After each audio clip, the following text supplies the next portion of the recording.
Bem-vindo ao canal Deuses e Monstros. Prepare-se para explorar os mitos e lendas que moldaram culturas ao redor do mundo.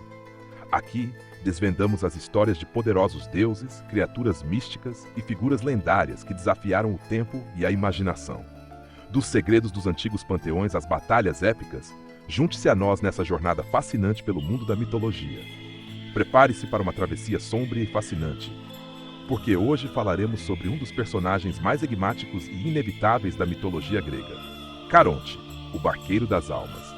Ele é aquele que espera pacientemente por cada um de nós, pronto para transportar as almas ao submundo.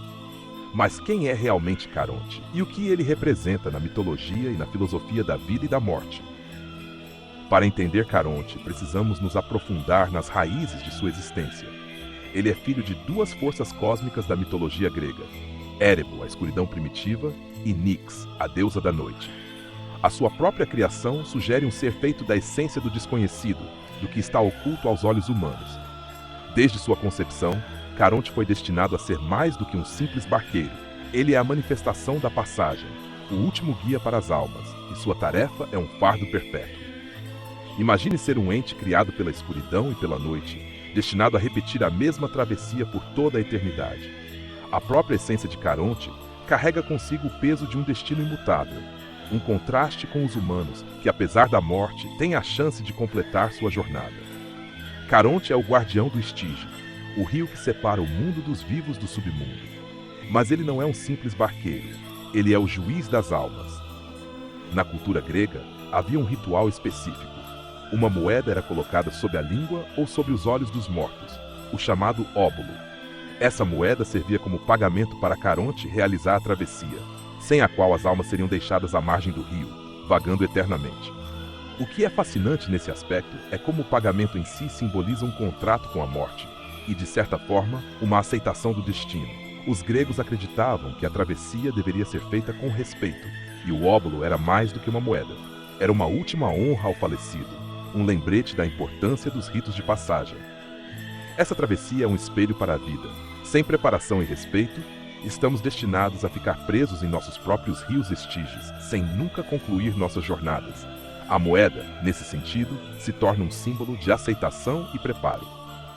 Curiosidade: o filósofo Carl Jung via a figura de Caronte como uma representação do inconsciente, aquele que leva nossas almas ao desconhecido de nós mesmos. Seria Caronte um arquétipo da transição psicológica? Algo que nos leva a enfrentar o que está escondido dentro de nós? A figura de Caronte variou muito ao longo do tempo. Nos primeiros relatos gregos, ele era descrito como um velho de aparência severa, vestindo roupas escuras e simples, com olhos de um brilho sômbrio. Sua expressão era ao mesmo tempo cansada e implacável. No entanto, na Divina Comédia de Dante, ele ganha traços ainda mais aterrorizantes, como um ser impiedoso que grita com as almas antes de levá-las para o inferno. Na arte clássica, Caronte aparece em cenas dramáticas, quase sempre com um semblante frio, mas não monstruoso. Isso reflete a visão grega de que ele não é um carrasco, ele é apenas uma ponte entre a vida e o além. Mas ao longo dos séculos, ele passou a representar também o medo do desconhecido e a necessidade de um guia. Até hoje, ele é reimaginado em filmes, livros e quadrinhos, sempre como aquele que está entre dois mundos. O Estige não é um rio comum. Ele é o próprio contrato sagrado entre os vivos e o submundo. Esse rio representa a barreira, a linha divisória, onde as almas aguardam o último rito. Em algumas lendas, o Estige também é um local onde os deuses juravam promessas inquebráveis.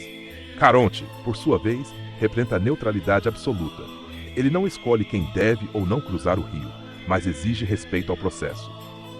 Esse rio também é conhecido como um local perigoso, onde as águas são ditas tóxicas e fatais. Sua travessia só é possível através do barco de Caronte.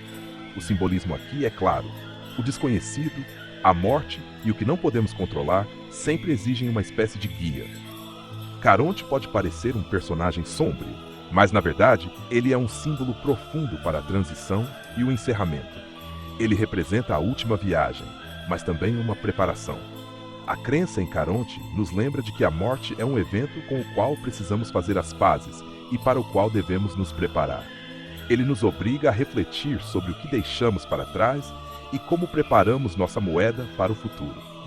Nas culturas que veneram os ritos funerários, Caronte aparece de forma simbólica como um guia, aquele que ajuda a alma a se desapegar da vida e a alcançar a paz. Nesse sentido, Caronte é também um símbolo de aceitação do desconhecido, algo que transcende a mitologia e toca o campo da filosofia. Curiosidade: algumas lendas sugerem que em raras ocasiões, Caronte permitia que os vivos cruzassem o Estige, mas apenas em situações onde um acordo severo era feito. Esse detalhe mostra que, para os gregos, o submundo era também uma questão de merecimento e de aceitação de um destino inescapável. Na cultura moderna, a figura de Caronte é uma lembrança da importância dos ritos de passagem e do respeito pela morte. Ele é representado em filmes, séries e jogos como uma figura enigmática, e em alguns casos até como um aliado dos heróis.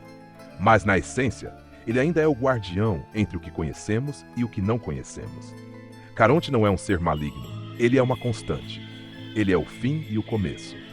Esse arquétipo continua sendo relevante, pois a travessia final é uma realidade que nenhuma tecnologia, ciência ou avanço pode eliminar.